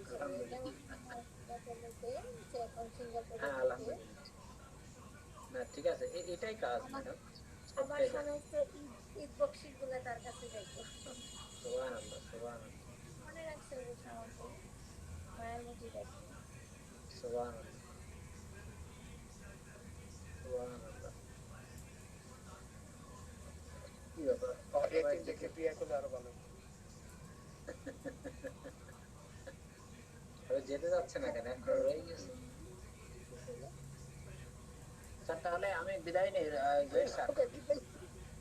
সবাই আপনি পরীক্ষা পরীক্ষা স্যার ভালো হয়েছে, 6টা কোশ্চেন করেছে, 6টা কোশ্চেনই করেছে আলহামদুলিল্লাহ। আরে আপনার যে ব্রেন মাশাআল্লাহ, কোনো সমস্যা নেই। কি পরীক্ষা দিলেন আর ভাই? এই বাবিরা ওই বাবিরে বললেন আপনি ছুটি মো, ওই দিন বাবি প্রক্সি দিব। স্যার আপনার কথা শুনতে তো বলতে পারবি না, সে তো স্যার প্রক্সি দেয় স্যার। আমি মাঝে মধ্যে সে তো অ্যাড করে স্যার, গ্রুপে অ্যাড করে তো সে মাঝে মধ্যে। না না, এটা দেখো, ওটা তো হলো, ওটা শিখে দিবেন। ওনার বেতন টেতন দেন নাকি? টাকা পয়সা কিছু দেন? এই যে খাটাইতেছেন, হোমিওপ্যাথি খাটাইও হোমিওপ্যাথিকে সহযোগিতা করতেছে। কবে দেখো ভর্তি হয়ে যাবো স্কুলে। স্যার ওই ভুল কাজ করা যাবে না স্যার। কারণ কি? কারণ কি, ঘরের জিনিস পরে জানলো কেমনে এমনে। কিন্তু এতদিনে তো হোমিওপ্যাথি হয়ে যাওয়ার কথা। আমাদের বিমান স্যার তো খুব চাইলো বৌদিকে হোমিওপ্যাথি বানাইতে। আর অনেকে যে বিএইচএমএস করে ঘরে বসে আছে, তাদের কি হবে? আচ্ছা, তো সবাইকে অসংখ্য ধন্যবাদ, লিভ দিচ্ছি। আসসালামু আলাইকুম ওয়া রাহমাতুল্লাহ। কাল সকালে ওয়াই আরিফ স্যারের সিফিলি নাম, ওয়াই আরিফ স্যার সিফিলি নাম শুরু করবে।